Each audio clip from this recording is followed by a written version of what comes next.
Yeah, I definitely think I am very much a champion for creators. And even, so it's funny that you say that, because even in the company, I think I really kind of bucket myself to be more on the creator side. Like I'm all things creators, and really strive to constantly figure out and work through, like, not only, how we're going to get more liquidity and more deals, more of the right deals for the podcasters within our platform, but also like helping them how to pitch themselves and how to ensure that they are getting hired, and help their chances, and help them put their best foot forward.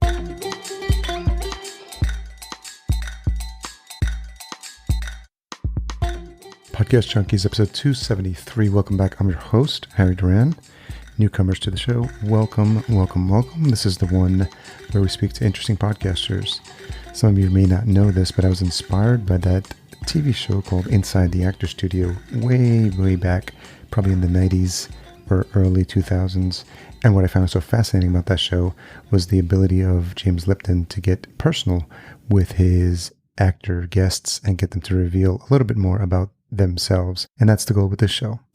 In case you missed last week's episode, I had a great conversation with Karina Bellizzi. She's the host of Care More, Be Better, a social impact and sustainability podcast. This week we speak to Agnes Kozera. She's the co-founder of Podcorn. Some of the more veteran podcasters listening may actually have used the service.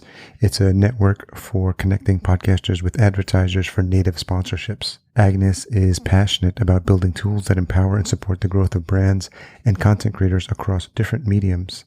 And in this episode, we talk about the traits and characteristics that make successful entrepreneurs and how our shared experience as immigrants may contribute to the strong work ethic that aligns well with entrepreneurship. Agnes talks about her passion for content creation and what inspired her and the team to launch Podcorn. She's definitely had experience and multiple exits as an entrepreneur, and she reflects on that journey from startup to being acquired by Google and the challenges and opportunities that arose from that acquisition. This episode is brought to you by Focusrite and specifically the Scarlett 2i2 sound card, one of my favorite go-to sound cards, something I use for each and every podcast recording. The 3G line is a go-to for all new podcasters. Find out more at podcastjunkies.com/Focusrite, and the link will be in the show notes as well.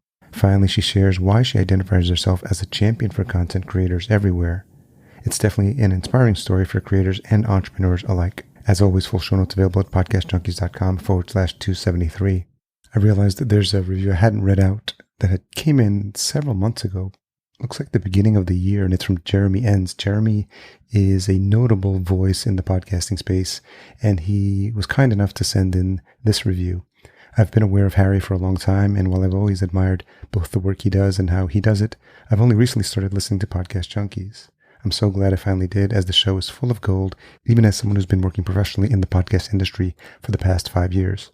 Harry's personality and perspective really set this show apart from many of the other similar shows. If you are a podcaster looking to improve and grow your show, do yourself a favor and check it out. I had to read the whole thing, and I'm truly humbled, and I appreciate it anytime someone sends in a review. So thanks, Jeremy.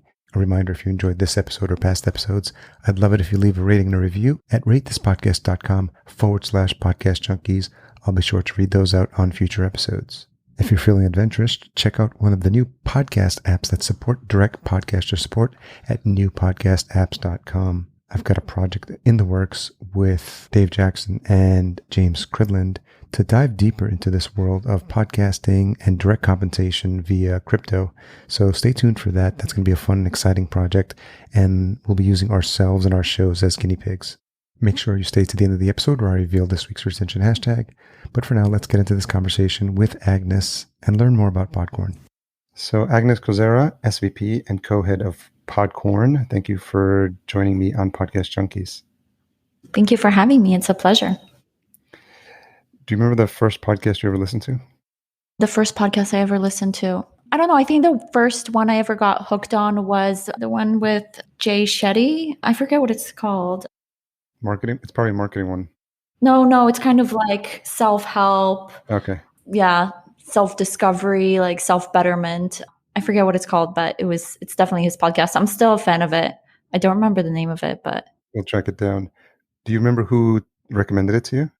I think No one. I'm not sure how I even came across. Maybe somewhere I saw it on the web. I think I was on a help journey, Okay. just reading. I love self-help books in general. I think podcasting is really great, especially for that vertical.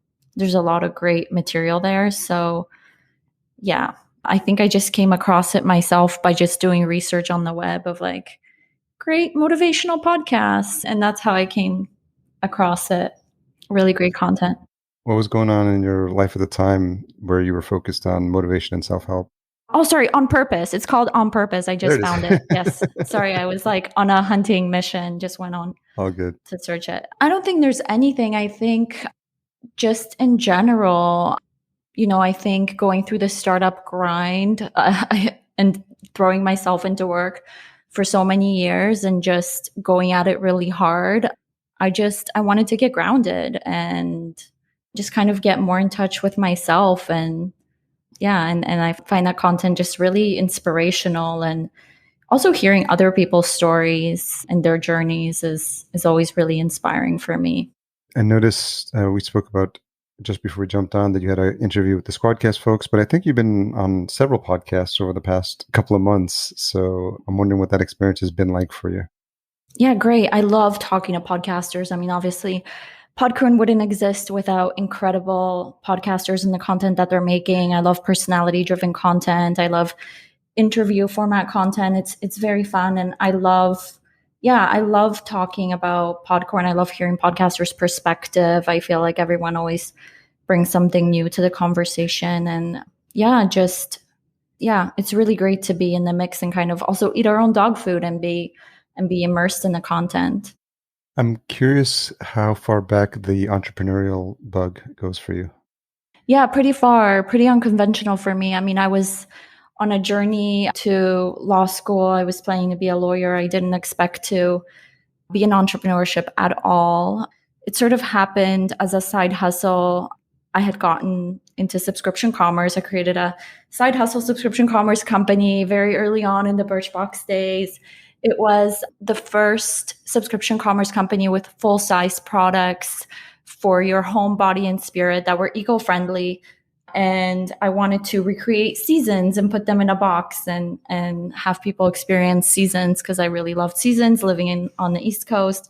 It's something I want to recreate, but I had no marketing budget. I was a starving student, so I couldn't work with any of the agencies and networks. And so I had, by coincidence, I mean, I was watching a lot of YouTube. I've always been a fan of YouTube. To me, I always saw as more than cat videos. And so I was inspired, and I outreached to a lot of the creators that I was watching, which weren't the big celebrity ones, which were sort of the smaller creators, very niche. And I outreached to them and created this little network of creators, a tribe mostly of women at the time, who seemed inspired by my founding story, were excited to share my subscription commerce box. And then one thing led to another. And that was really successful for me as a user acquisition channel. But through the midst of that, I really discovered the problem of how hard it was to not only like find creators when I wanted to scale, but figured out how to manage them, how to price them, and then just managing everything in messy spreadsheets just wasn't really scalable. And so my co-founder at the time, he was doing a completely different startup. He had co-founded in Silicon Valley, and we sort of saw this deeper thing in this. And he was like, well, if you abandon this subscription commerce thing and we build this bigger business that we really believe is timely in this influencer space, I'll join you. And so we did. I dropped out of law school. He dropped his company, and then the rest is sort of history. And it turned out really great because we got acquired by Google with that company. And so everything worked out. And that was FameBit? That was FameBit, yeah. What were you learning along the way? Because the Seasons box was your first time leading a startup. And like you said, this is the stuff they don't teach you in college. And so I myself can relate, because I was in corporate for 20 years and then started my first podcast in 2014 and then started the agency that we own now. So I'm always curious, because there's a lot of things that you don't know until you have to like deal with them as an entrepreneur. This concept of like being comfortable with failure and failing fast and failing, just getting up faster and just being, okay, that didn't work and that didn't work. And so what were some of those lessons that you realized you didn't learn, but you sort of had to learn on the job with those early positions? Yeah. I mean, everything. I mean, even with FameBit, I was the first product salesperson. I was the first campaign manager. I learned to do things that don't scale first and really be in touch with the customer, really go out and get the customer, speak to the customer as early as you can, get your product out as early as you can. Your first version is never going to be the best. A lot of the stuff we were doing initially was manual, but it was great because we learned the process, we learned what works, and then made the product better that way. I think that was a very important learning. Yeah, I think and just building something that people want. I just think there's no recipe for success. I mean, I don't think it doesn't matter how much hard work you put in.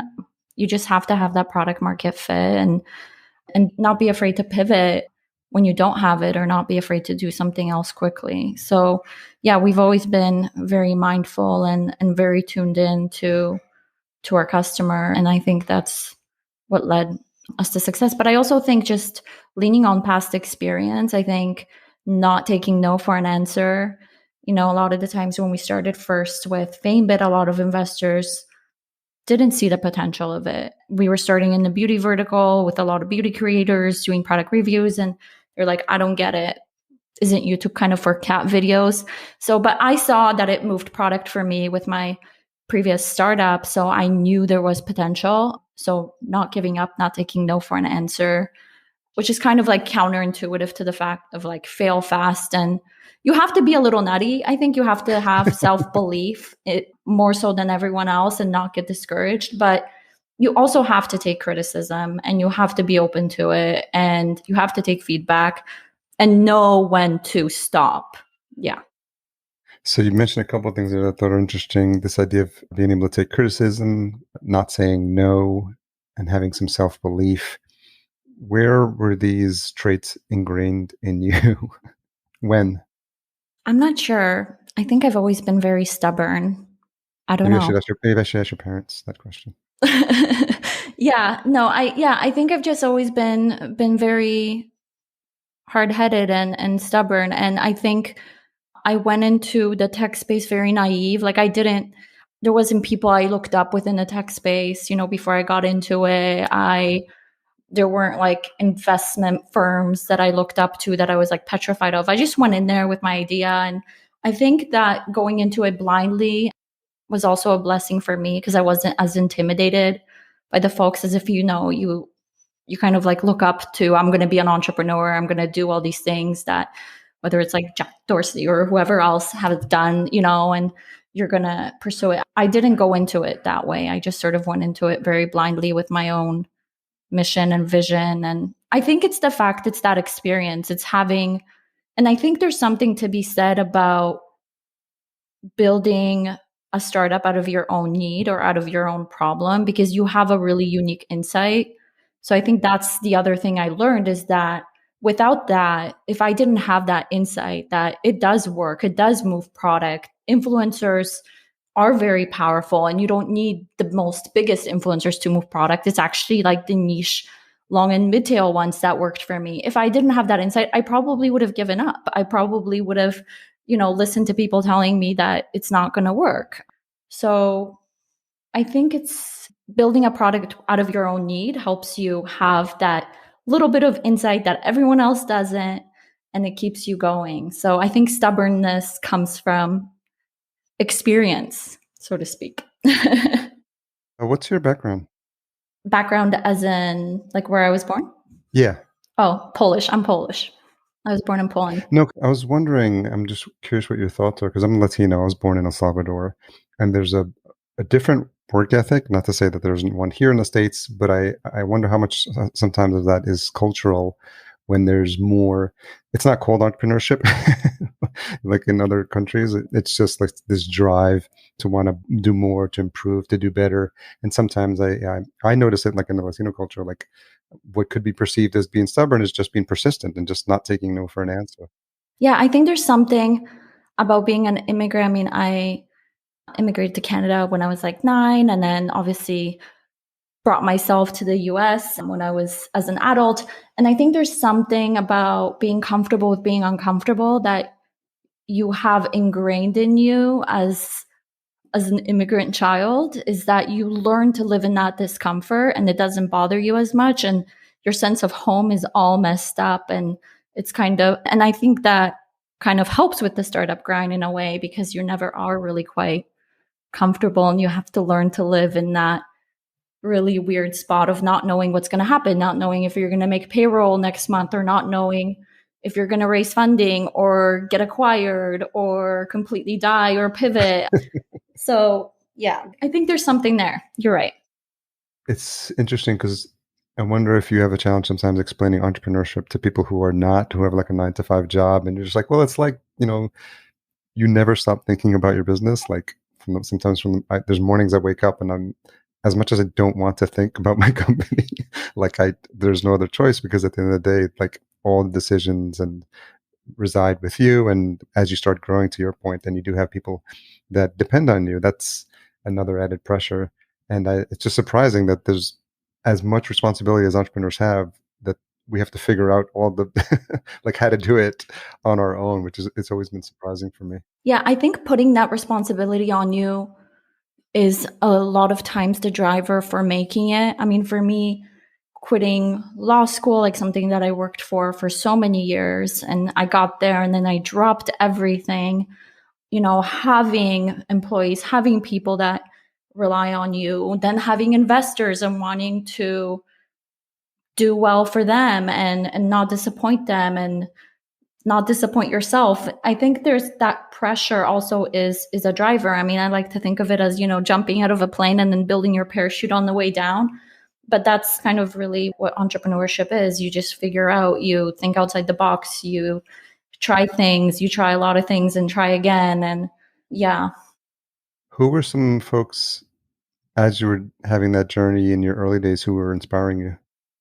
Honestly, I think it was a lot of this is strange, but like a lot of my professors from school that I became friends with through my master's program. And they were really inspirational in pushing me out of my comfort zone and pushing me out of law school and telling me, like, get out, law school will always be here. You have some unique insight or some unique idea. Like, you need to explore this, not be afraid. Yeah, my mom was definitely like, no, like, you've worked for this. This is the safe path. Like, what are you doing? You're going to be unemployed. And so I think those were, it wasn't folks in the industry. It was definitely folks outside of the industry, which is really interesting for me. Has that affected your conversations with other new entrepreneurs that you meet now, people that you can see maybe a younger version of yourself in their eyes? Do you think about mentorship now because of the experience you've had with those folks? Yeah, I mean, I think mentorship, I think I'm still constantly learning. I never feel like, like I've made it and I have all the answers. I still feel like with every company, there's new challenges or I'm learning new things. And so I'm still living in this discomfort. I think it's this weird thing. Like, once you're not in a startup anymore, you forget how painful it is to be in the startup, and then you want to do it again. But then when you're in it, you're like, why? What is wrong with me? Why am I here again? But I just, I think when I talk to people who want to explore startups, I really encourage them to have a growth mindset, and not, whether it's like, you're not sure if you should leave a established career to go pursue a startup. Don't be afraid of that. There are people who don't have a growth mindset at 18. They feel like they're settled in whatever path they selected. But there's people who at 55 or 60 have a growth mindset and they start companies or pivot careers. So I've always been a believer in exploring opportunities and not being stuck. And I don't know if that's, again, going back to like the immigrant aspect and the fact that I never feel 100% settled and I'm always searching for growth. So yeah, I think having a growth mindset is a big deal, is a big help. What were you planning to study in law? So completely different than entrepreneurship. I was more of on a social justice, do good for the world. And yeah, it was very different. But it sounds like some of that ethos made its way into the companies that you started because of the Seasons box and just providing a collection of these types of offerings for people.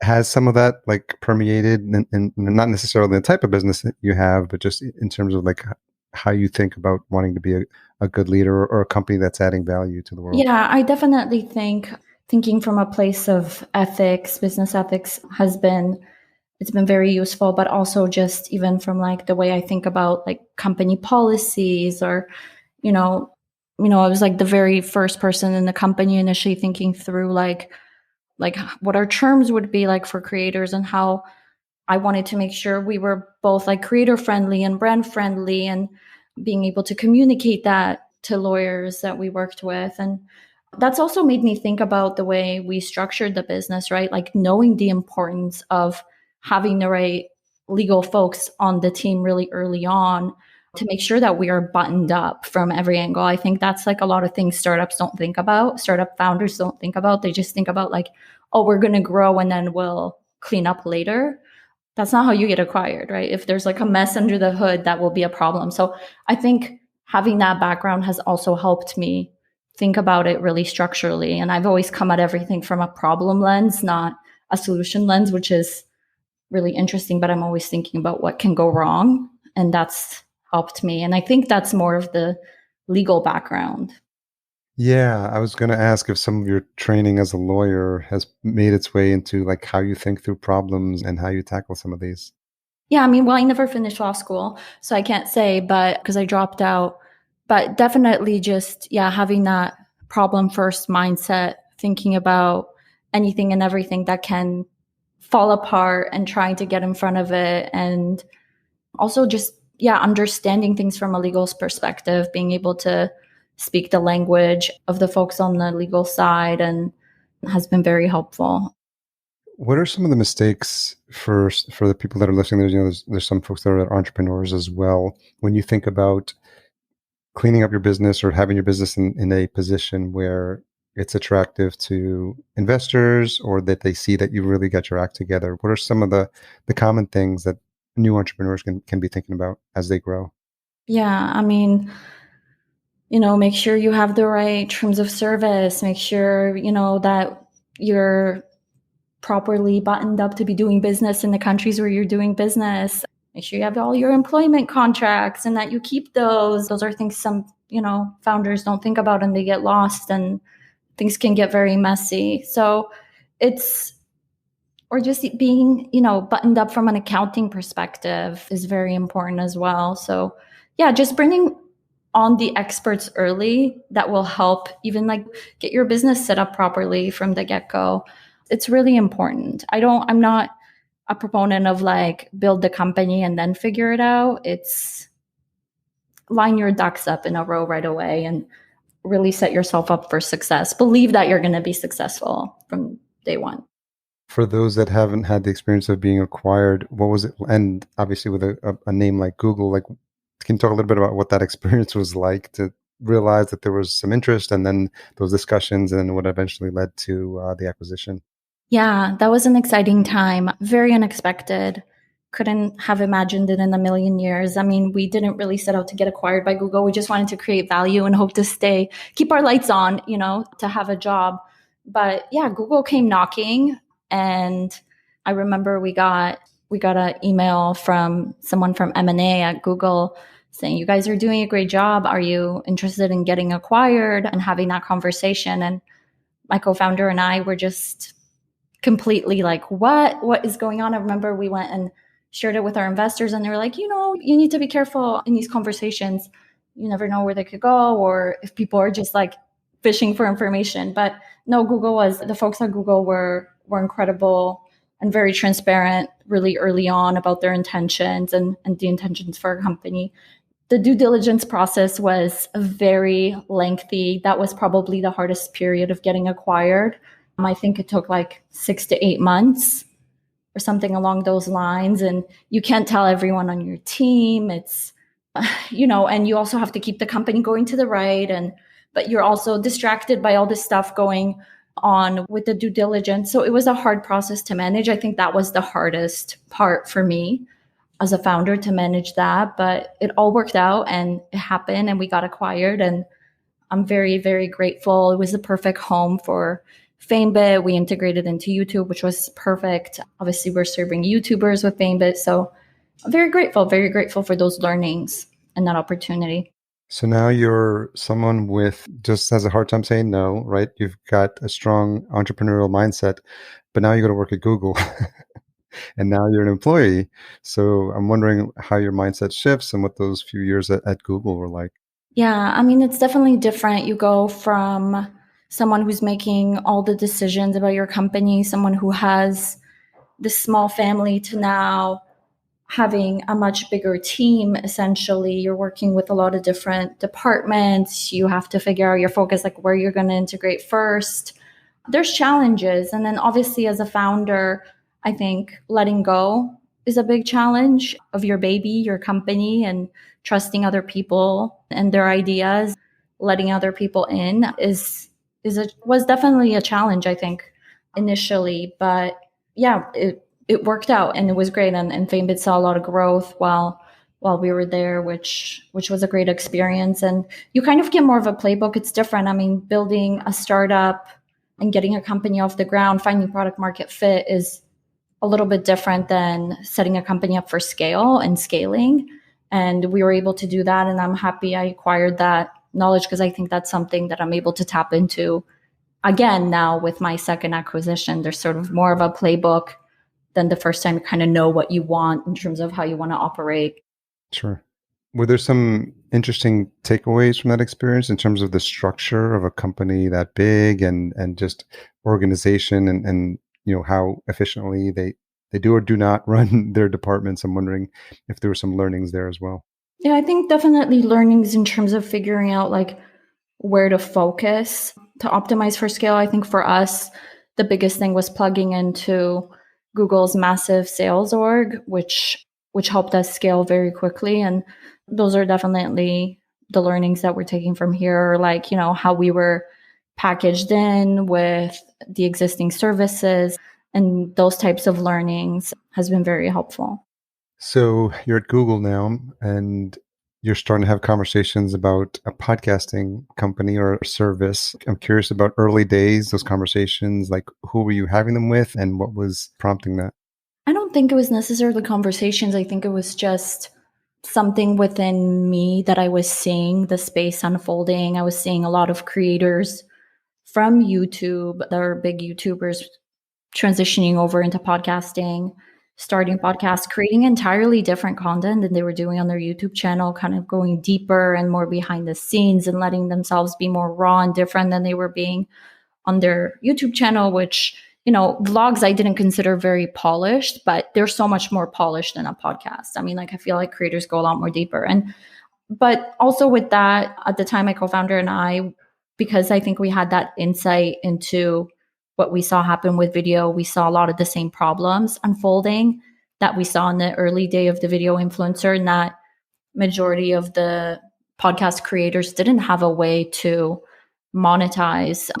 They were sort of being treated more as ad slots in their podcast than personalities or influencers. And obviously there's like the narrative style content in podcasting that was emerging at the time, but there was also personality, more Twitch type of style content that we saw was going to be huge and very different. And there was no infrastructure for podcasters to be in the driver's seat, to be able to find brands to collaborate with, to control how they're priced themselves, and to actually monetize. So we decided to jump on the bandwagon and leverage a lot of that expertise and build something for podcasters, given our sort of insights. And so with that was the birth of Podcorn. What was how much of what you thought what it was gonna be ended up happening as you started to roll out the platform and you started to have people sign up? Yeah, I think, we leverage a lot of our learnings in terms of like, who do you go after first? Kind of like the chicken or the egg problem, whether it's like the brands or creators. So we had more of a playbook on how to acquire users. We were very mindful also of like partnerships and how important they were for us at Famebit. And we also are leveraging partners here with hosting providers. I mean, Squadcast obviously is a partner, but also like Buzzsprout, Podomatic, RSS.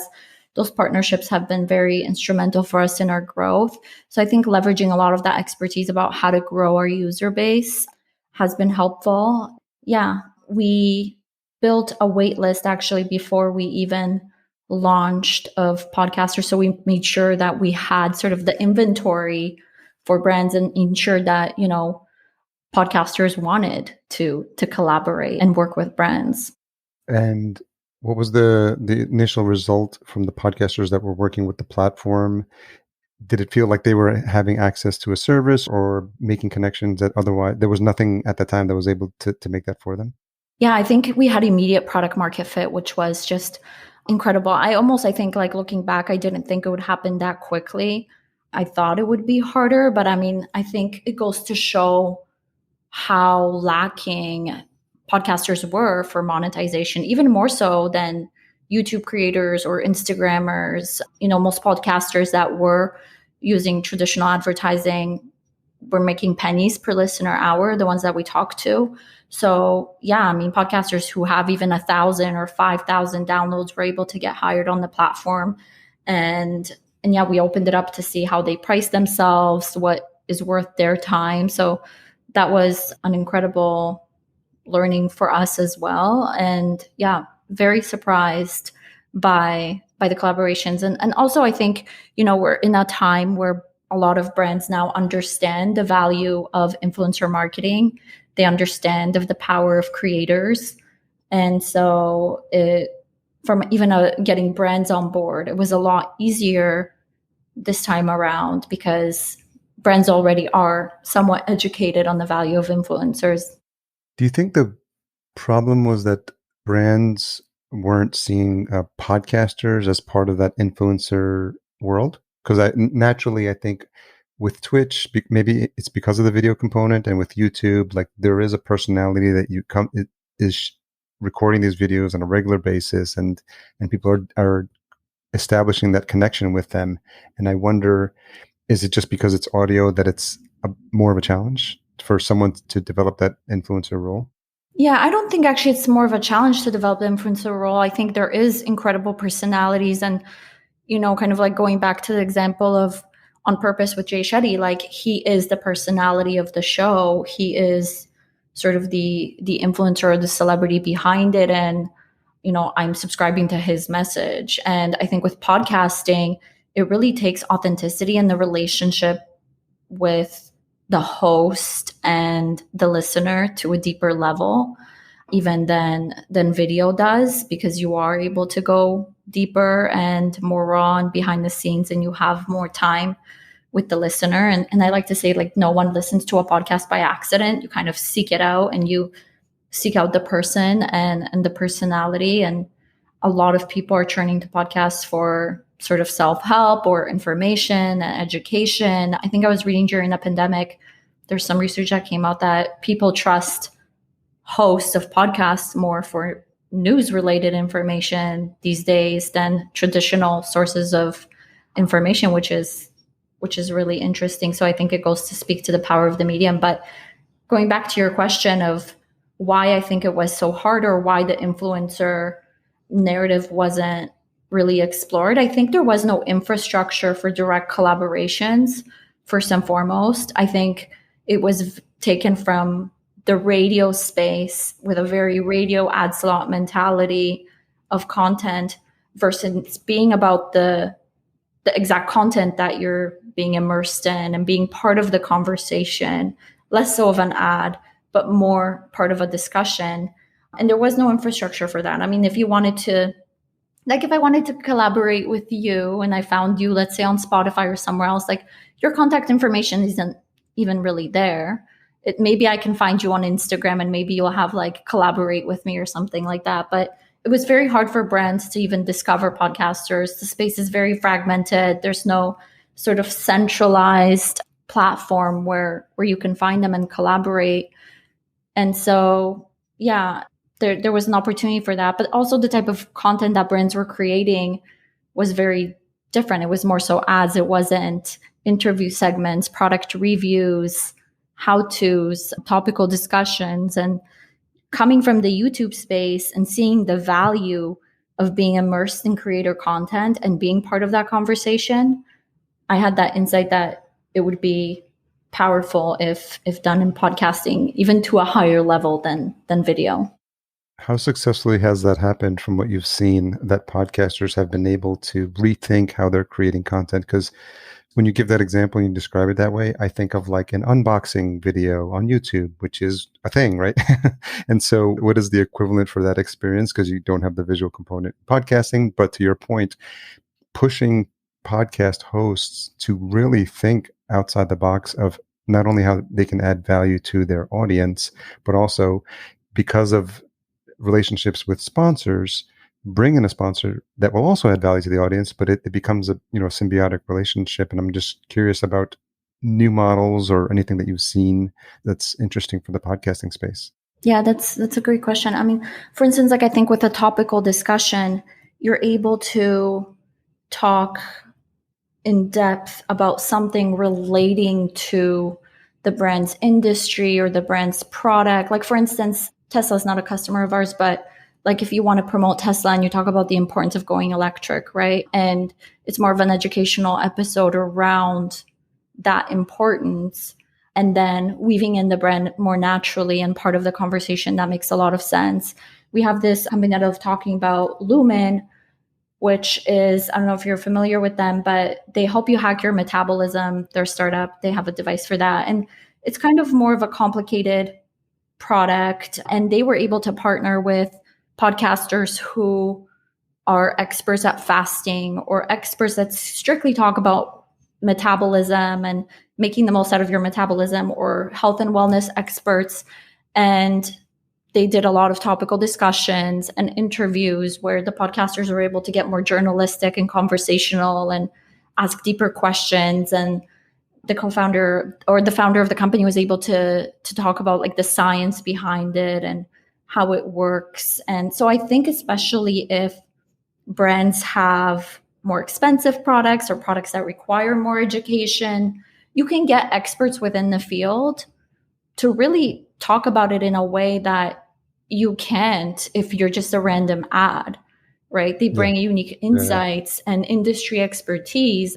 And that's, I think, the type of content. It's not really about, it's really taking what podcasters are already doing, whether it is talking about crypto or talking about parenting or health and fitness or fasting, taking what it is that they're already doing, partnering with them with brands who are in their industry, who can leverage their expertise and their connections with their listeners and fans and create something unique. And obviously for podcasters, it's incredibly beneficial because not only are they able to charge more for this type of content than they can for a traditional ad, they're able to get the products from the brands, test them out, be more sort of influencers and guides and shepherds for their listeners. They can get unique discounts and coupon codes for their community that are very unique for them, but also build long-term relationships, whether it's like down the line, co-creating a product line with a brand or doing something together that's more of a brand ambassadorship than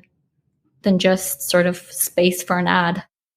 I'm so glad you said that, because this is, it's podcasting. We're talking about podcasters, so we get to geek out as much as we want here, because this is like what I really love to think about. I always say, if you just make it just a very quick relationship, like I'm going to read the ad and then I'm going to go to the next thing, your listener can see that you're just like paying the bills, and it's just like, oh, you can tell that he's just reading that because he has to read it because there's an ad on his show. But if you say, hey, like I just have a partnership with Patreon, right? They just came on for a couple of months on Podcast Junkies. So I got really excited because I remember when I set up my Patreon account in 2014. So I started talking about that in my episode, and it's just building a story around why this relationship with the sponsor means so much to me. And as a listener, you're just like, oh yeah, I can see how he's being considerate about the relationship he's building, and also being intentional about your content and being specific, because everyone wants to have like a general crypto podcast or a general marketing podcast, and marketers don't like that, or companies don't like that, because it's like, how are you going to separate out? They're just going to go for the most popular show in that category at that point, right? Yeah. Just as and I'm so wondering what this is triggering for you, because I created a second show in the vertical farming industry, and I was able to get a sponsor to pay for a season of the show before I even launched, because it's an industry which is getting a lot of funding. It's super niche, and I just gave them, a pretty high number based on what they pay for like booths. They paid $20,000 a booth, so half of that to sponsor the show, and they didn't blink an eye. And really, like, it was an aha moment, because I'm just like, the product market fit, kind of what you're speaking to, and also sponsor podcast fit. And I think it's just something that we need to be talking about more as podcast hosts. Yeah. I definitely think we're going to move more into podcasters really being sought after as celebrities and influencers with real expertise. And I think it goes to show the power of the expertise, and that it doesn't matter also the size of the creator, that you could have sort of 1,000 niche listeners who really believe in your expertise on a particular topic, and they want information in that area. And so they're way more likely to explore a brand that is aligned with your purpose and your message, and that makes sense. And therefore way more likely to, buy something that you endorse yourself, because they trust you and believe in you. And I think with such great power that podcasters have, all to the point that you make, comes great with responsibility, in the sense of you have to be mindful. You can't just accept any deal just to monetize. You have to think about whether that is something that aligns with your voice. You shouldn't do interviews if you're not an interviewer, right? I mean, just because a brand wants interviews, not everybody has that skill set. But also, it doesn't have to be 100% of a perfect fit. If, let's say, it's a snack company and your podcast is not about food at all, but you do eat, and it is something that you like, and it is a brand that you like and you consume on a regular basis, then that makes sense too. And I think it's about finding how a brand relationship makes sense, whether it is through passion, whether it's because it fits your message and your topical expertise, or whether it is something that your listeners, would be interested in hearing about, and making the most of that. I love your passion for this topic, by the way. And it sounds like a lot of it came from the experience of seeing creators on YouTube and what you're doing with FameBit, and now you've carried that enthusiasm into the creation of Podcorn. So, do you find yourself being asked to be sort of the cheerleader for creators, because you've demonstrated how important it was, and to do it right at YouTube, and now through Podcorn, you're enabling these platforms, and feels like it's something that's passion, that's a passionate topic for you. Yeah, I definitely think I am very much a champion for creators. And even so, it's funny that you say that, because even in the company, I think I really kind of bucket myself to be more on the creator side. Like, I'm all things creators, and really strive to constantly figure out and work through, like, not only, how we're going to get more liquidity and more deals, more of the right deals for the podcasters within our platform, but also like helping them how to pitch themselves and how to ensure that they are getting hired, and help their chances, and help them put their best foot forward. I think I love the creator space. I'm a big fan, and I believe in the power of the right match and what it can do. And I think it's very much two-sided relationships that benefit both brands. I mean, going back to the Lumen example, Lumen saw a 300% return through those really targeted collaborations. And those weren't with really big creators. Those were kind of like long and mid-tail experts. So it's very powerful. And yeah, I love the creator space. Well, we're glad to have you as a champion. So for Podcorn, and maybe just a little primer for folks that may have heard of it, not have tried it out, or maybe tried once and then maybe it wasn't a fit for them, how would you describe the marketplace that you've created and some of the functionality and features of it? Yeah, so we describe ourselves not sort of as an agency or network, but as a tech platform. Podcasters can think of us as an Airbnb for podcast sponsorships, where they can come and go as they see fit. We don't believe in contracts or long-term obligations. You can browse opportunities. It's completely free to sign up. You can send your own pitches to brands, price yourself how you see fit, and collaborate with brands on your terms. We have very secure workrooms. We have pricing transparency. So, podcasters always know exactly what they're going to get paid. We require brands to pay money upfront before even getting to hire and collaborate with a podcaster that we hold the money securely in escrow throughout the duration of the entire campaign. So we make sure that podcasters get paid. We also pay podcasters on a flat fee basis per sponsorship. So, regardless of how it performs, you're going to get paid, which is really helpful because I think that also opens up the discussion of how do we change how creators are valued, that they're not just this CPM ad spot, but there are actual like creators, writers, producers who are coming up with this incredible ideation for brands and how they can be valued on other factors than just how many downloads they get. Very helpful. Thank you. And so when sponsors look at the platform, how much information do they see about a podcast? They can probably see something about downloads or something about the performance as well. I think you're connecting Chartable or some other tracking metrics. No, so we connect directly to hosting providers like Buzzsprout, Podomatic, RSS. So we pull the podcast data from them. Brands have also filtrations that they're able to do once they get proposals based on like category, geography, listenership, also certain keywords. So they're able to filter down their proposals and also like based on the type of content they want, whether it's like interviews or host reads or product reviews and whatnot. So yeah, but at the end of the day, it's both the power of the brands and the podcasters to be able to select each other and negotiate. Even when a podcaster prices themselves, the brand has the ability to negotiate the fee or ask a question of how they're pricing themselves and why, and make that decision of whether or not they want to work together on their own without a middleman. And that conversation happens through the platform. Yes. What do you have as the future in terms of enhancements you'd like to add, functionality?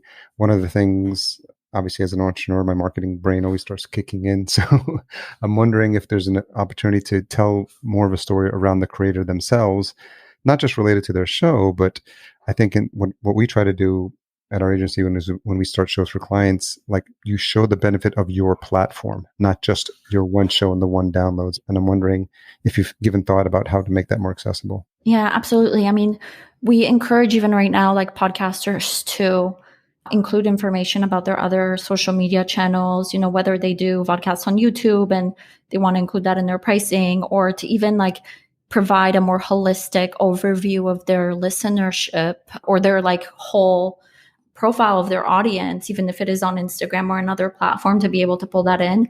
So that's important. But yeah, we have lots of tools in the works for creators and brands. I can't discuss too much. One thing that we are working on that we're really excited about unveiling soon is a tool around attribution and helping brands track actual results on a per podcaster basis without the need for coupon codes, which is really exciting for us to be able to deliver personality-driven content.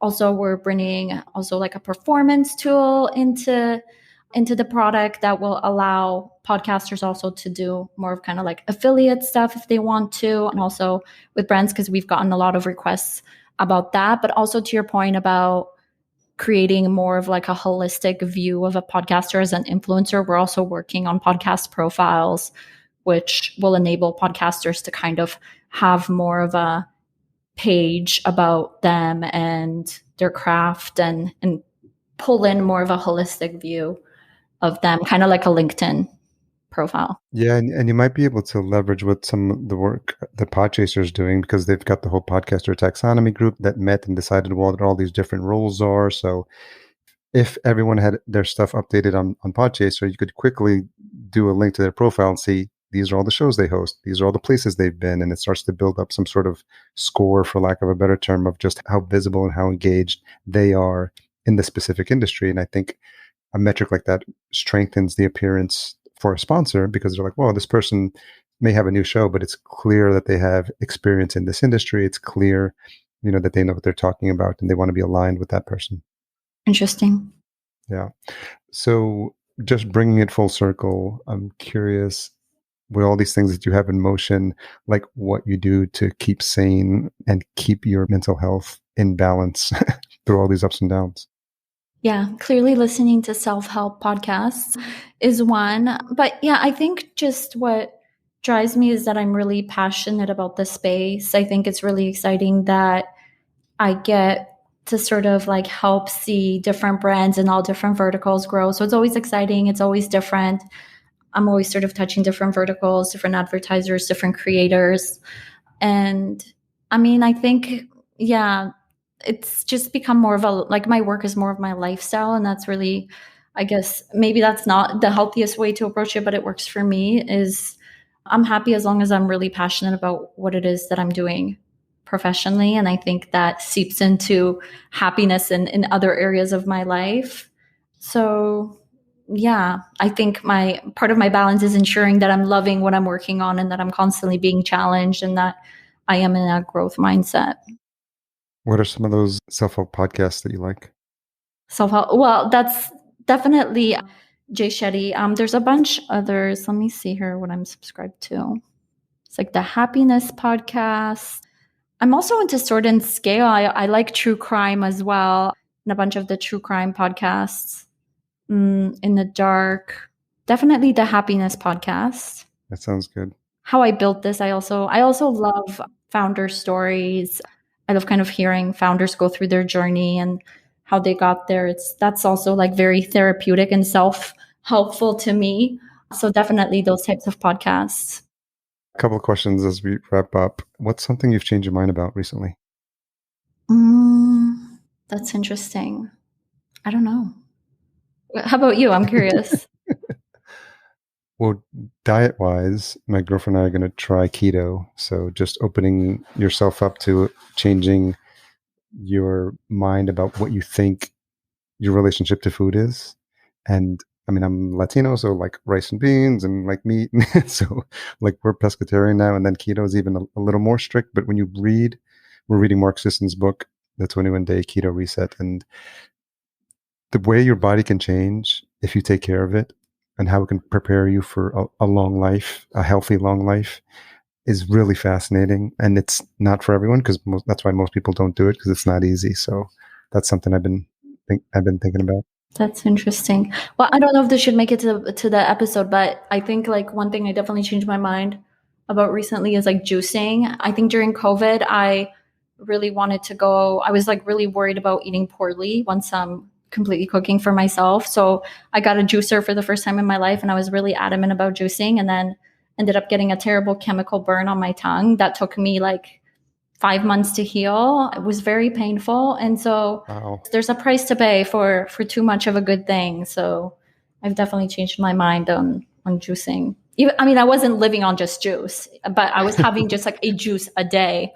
with food, which apparently is damaging. That's fascinating. Now we'll have people running to Google and tongue burn, juicing, seeing what pops up. Yeah. I was at a point where I literally got every test done in the book. I thought I had like autoimmune disease. Like I didn't know what was going on.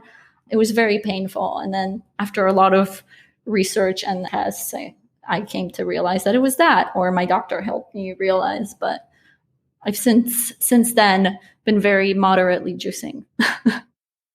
You're like listening to juicing podcasts. No, I should have. Maybe that would have helped me. I would have figured out what I'm doing wrong. I went into it like too hardcore. What's the most misunderstood thing about you?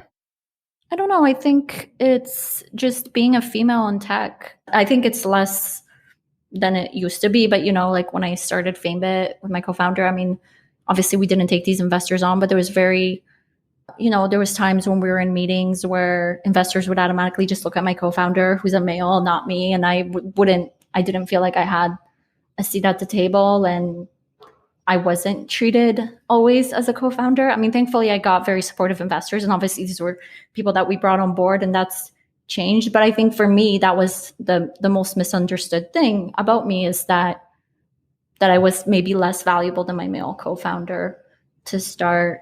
And I think just a misconception also in this space is that a lot of people feel like you have to have a tech background, or you have to be a programmer, or you have to be a technical person in order to start a company, and you don't. So yeah, I think that's also a misconception in this space in general. Well, Agnes, thank you so much for this wide-ranging conversation. I love the fact that I never know where they're going to end up, and so I think we covered a pretty good variety of topics here. And I love how inspiring your story is, and especially from the beginning, where you were in law school, and then you decided to make a big decision. And speaking as someone with as an immigrant myself and coming from an immigrant family, that's not a decision that's looked upon favorably in that environment. So having the courage to do that, but also doing it in a way where almost there was no plan B. And I've told this story before on my show. Like I cashed out my 401k twice. Right? That's why I said so. The first time I was like, no, I don't want to. I don't want to know that if I fail, I can have a backup plan, because I think you really need that drive. You need to learn that early as an entrepreneur to realize like there is no other way. I have to make this work. And that's what keeps you going. And it's obvious that that's what's kept you motivated. You clearly have an inclination for trying new things, and just realizing if it's something you don't know, that you can learn it. And I think that's a really admirable trait, and it's inspiring to see. And I'm just kudos for your journey so far, and specifically for women and in tech, and even little girls who are aspiring to do something in tech, to understand that you don't have to have the technical skills, but also to be able to speak up for yourself is not a bad thing. It's not something that should be frowned upon. So many takeaways here that are really inspiring. So I want to thank you for inspiring me and inspiring my audience today. No, thank you. It's been such a pleasure. It's so exciting to go back with myself and just relive the journey. It's really fun. So for folks who want to get connected with you or learn more about Podcorn, where's the best place to send them? So Podcorn FM, find us on Twitter or podcorn.com to sign up. And and feel free to hit us up and support at Podcorn, or I'm just Agnes at Podcorn if you have any questions direct. Thanks again for your time. I really appreciate it. Thanks again to Agnes for coming on the show. Always appreciated when guests take time out of their busy schedules to share their story with you, my listener. I really appreciate it.